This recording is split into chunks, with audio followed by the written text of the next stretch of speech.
ایسی ہیبت طاری ہوئی ہے کہ 6,000 فوجی جو اس گریزن کا حفاظت کر رہے تھے بھاگے ہیں اپنا سامان توڑ کے. اندر جہادی گھسے ہیں، خود کش حملہ آور گھسے ہیں کہ اسلم بیگ جو آرمی چیف تھا پاکستان فوج کا، وہ کہتا ہے کہ اسرائیل کو ٹارگٹ کرو، اتنے راکٹ مارو کہ اس کا ایئر ڈیفنس سسٹم ناکارہ ہو جائے. لاکھوں کی تعداد میں تمہارا دماغ پھٹ جائے گا. تم بھاگو گے، کہاں بھاگو گے، کدھر جاؤ گے، تمہارا کیا حشر بنے گا. میں نے کہا تمہارے اوپر. السلام علیکم ناظرین کرام، آپ کو مکمل ویڈیو دکھاتے ہیں. Retired army chief Mirza Aslam Beg کی تاریخی تقریر پورے ملک کے اندر قرآن مچا کر رکھ دیا. ایسی تقریر کہ آپ کانوں کو ہاتھ لگائیں گے. آپ یہ ویڈیو دیکھیے، پھر اس پر ڈیٹیل میں بات کرتے ہیں. ایک نہیں 5 مختلف سمتوں سے میزائل، راکٹ، ڈرون کے حملے ہوں گے.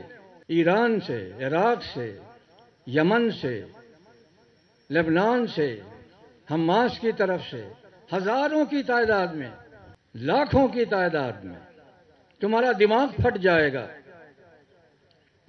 تم بھاگو گے، کہاں بھاگو گے، کدھر جاؤ گے. اور پھر میں نے کہا کہ ایک اور بھی ہتھیار اللہ نے ہمیں دیا ہوا ہے. خود کش حملہ آور تیار بیٹھے ہیں، وہ نکلیں گے. جیسے کہ آپ نے دیکھا ہوگا آج سے چند سال پہلے طالبان نے قندوز پہ حملہ کیا تھا. 3 طرف سے ایکسپلوسیو بھری ہوئی گاڑیاں آئیں اور انہوں نے فسینوں کو توڑ دیا. اندر جہادی گھسے ہیں، خود کش حملہ آور گھسے ہیں. ایسی ہیبت طاری ہوئی ہے کہ 6,000 فوجی جو اس گریزن کا حفاظت کر رہے تھے بھاگے ہیں اپنا سامان توڑ کے. میں نے کہا اس حملے سے 50 گنا زیادہ بڑا یہ حملہ ہوگا تمہارے اوپر. ہزاروں جو ہے خود کش حملہ آور تیار بیٹھے ہیں، تمہاری سرحدوں پر حکم کا انتظار ہے. یہ حقیقت ہے، یہ خوف ہے اسرائیل کے دل و دماغ پہ. وہ جنگ نہیں چاہتا، وہ چاہتا ہے کہ کس طرح سے اپنی سازشوں میں امریکہ کو شامل کر کے دنیا اسلام کو نقصان پہنچاتا رہے. اسی طرح کا ایک واقعہ ہوا 2007 میں.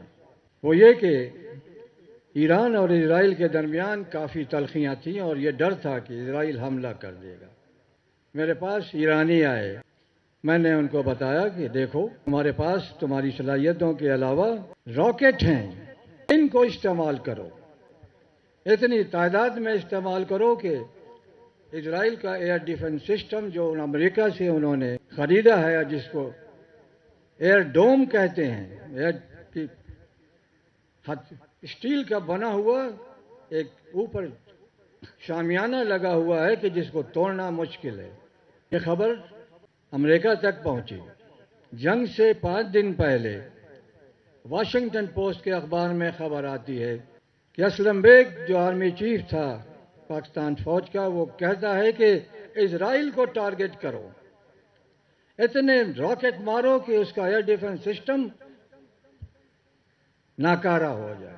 برملا اعلان تھا. 5 دن بعد جنگ ہوتی ہے. یہی ہوتا ہے، اتنے راکٹ برستے ہیں کہ اسرائیل کے لوگ پریشان ہو کے گھروں کو چھوڑ کے باہر میدانوں میں نکل جاتے ہیں. کچھ بھاگ کے جا کے سائپرس میں انہوں نے پناہ لی. امریکہ نے چند جہاز لا کے گلف میں کھڑے کر دیے جہاں وہ لوگوں نے آ کے پناہ لی. یہ حالت تھی صرف حزب اللہ کے حملے سے. اور جب ناقابل برداشت ہو گیا تو اسرائیل کی حکومت نے فوج کو حکم دیا کہ اب نیچے آؤ زمین پہ، جہاں سے فائر ہو رہا ہے ان میزائل سائٹوں کو برباد کرو. زمین پہ اترے ہیں تو جوتے پڑ گئے، مار پڑ گئی، ہار گئے. پہلی شکست تھی اسرائیل کی مسلمانوں کے سامنے، بدترین شکست. وہ شکست اسرائیل کو یاد ہے. یہ خطرہ ہے آج اسرائیل کے وجود کو. میں بتا دینا چاہتا ہوں کہ اگر جنگ ہوتی ہے، جو حوصلہ نہیں ہے نہ امریکہ میں نہ اسرائیل میں کہ ہمارے خلاف جنگ کر سکے، اس لیے کہ ہم نے بتا دیا ہے کہ ہماری صلاحیت کیا ہے. اور اگر جنگ ہوتی ہے خلیج میں تو ایران کا، دنیا اسلام کا ٹارگٹ اسرائیل ہوگا، اس لیے کہ سارے فتنے کی جڑ اسرائیل ہے۔ آج ہمیں اللہ تعالیٰ سے یہ دعا کرنا ہے کہ یا اللہ، جو صلاحیت تو نے ہمیں دی ہے، ہماری وہ صلاحیت روز بروز آگے جاتی رہے، بڑھتی رہے، اور اللہ ہمیں توفیق دے کہ ہماری کمزوریوں کا جو نقصان اٹھایا ہے، جو فائدہ اٹھایا ہے ہمارے دشمنوں نے، ہمارے میں اتفاق نہیں ہے، ہم اپنی پالیسیز الگ الگ بناتے ہیں، ہماری کوئی ایک منفرد سوچ نہیں ہے۔ اور آپ نے دیکھا کہ انقلاب کے بعد امریکہ نے کس طرح سازش کے تحت ایران کو ایک خطرہ بنا کے سنی ممالک کے سامنے پیش کیا کہ ان کی سلامتی کو خطرہ ہے۔ بلینز آف ڈالر کے ہتھیار بیچے سنی ممالک کو، لیکن سب بیکار ہے۔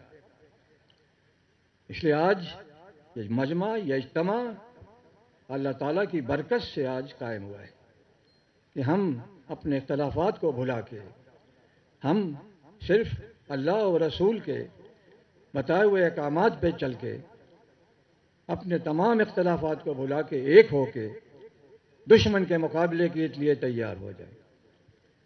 اس لیے کہ یہ دشمن اکیلا نہیں ہے، پورا یورپین یونین اس کے ساتھ ہے، اور کچھ اور بھی لوگ ہیں جو ان کے ساتھ مل کر کے دنیا اسلام کے خلاف سازشوں میں لگے ہوئے ہیں۔ صرف ہم نے اپنے اختلافات کو بھلا کے، اپنے مفادات سے ذرا دور ہٹ کے یہ یقین کرنا ہے کہ ہمیں اللہ نے اتنی طاقت دی ہے کہ ہم آگے بڑھ کے اپنے دشمنوں کا مقابلہ کر سکیں۔